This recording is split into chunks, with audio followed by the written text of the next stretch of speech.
Good work. You did very well. Rest assured, Asta only had a fright. She is recovering in the clinic. While you were chasing the enemy, the security department also found the missing researchers. Affirmation: they are all safe and sound. It was all thanks to Adler. They fell into a spatial curio and could not leave until the Department of Ecology's most knowledgeable curio expert solved it from within. Many of them were shaken by their experience when Arlen found them, but they are otherwise fine.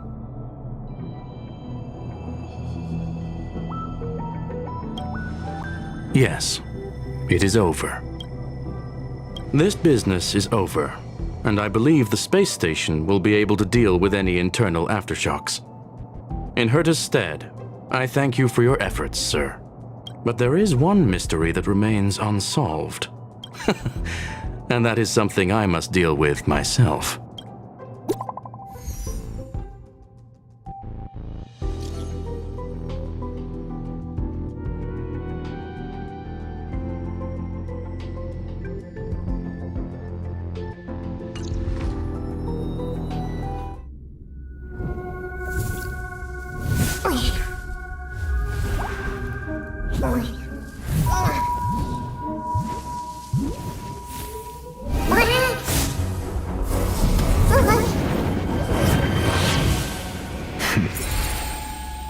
I've been waiting.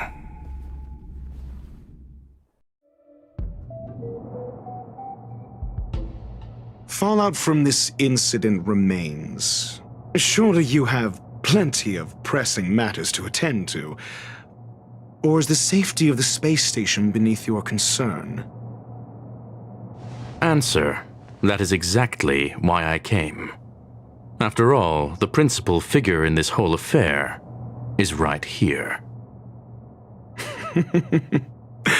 When did you start to doubt me? When one is immersed in academic research, skepticism comes far more naturally than belief. I've had the same bad habit as you since the beginning, Mr. Ratio. I must say I'm quite honored, Mr. Screwlum. But do explain, why opt for silent wisdom when you already had the pieces of the puzzle? For curiosity's sake.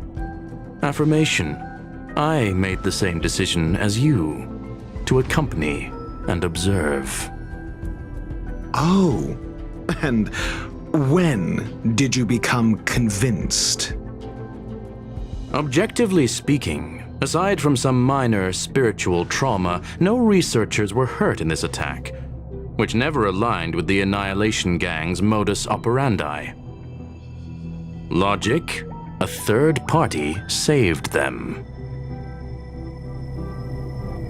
Had I not fortuitously acquired a spark of the phase flame and intervened in Duke Inferno's teleportation, those people would already be space waste, floating past the windows here.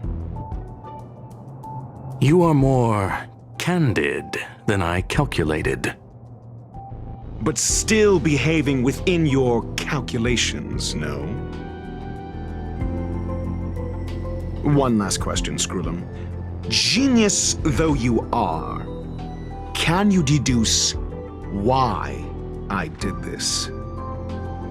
I cannot be sure and can only hypothesize. Helping the weak hints at the merciful instinct of a medical doctor, but maintaining a cool, detached observation reveals the strictness of a scholar. And pulling the strings from behind the curtain is akin to laying down the gauntlet to a genius. The ruler of planet Screwlum is indeed well versed in the human mind.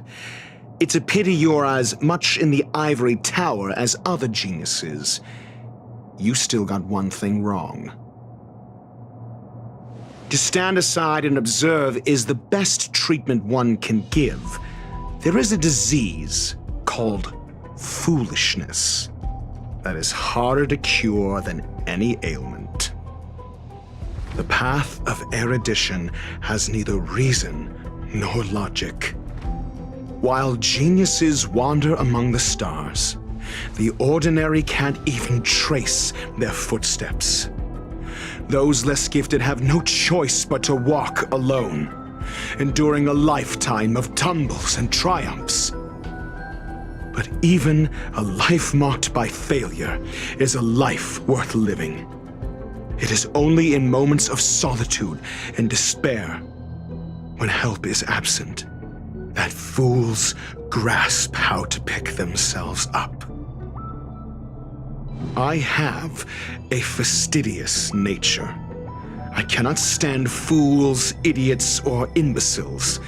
Seeing them fills me with dread. Regrettably, this space station is just like the Intelligentsia Guild, devoid of geniuses and filled with mediocrity. You wish to uproot the researchers' blind worship of geniuses.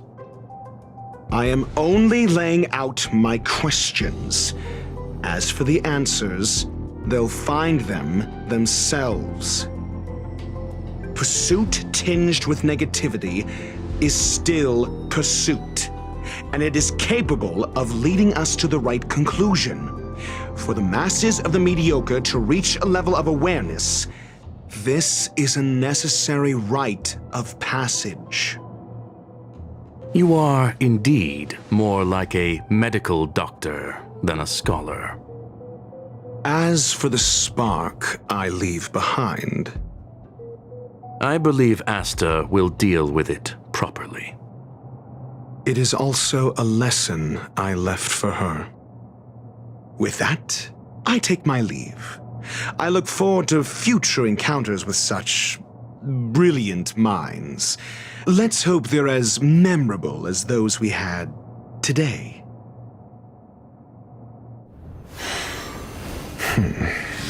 A farce full of trivial concerns. Ultimately, they're just mediocre minds.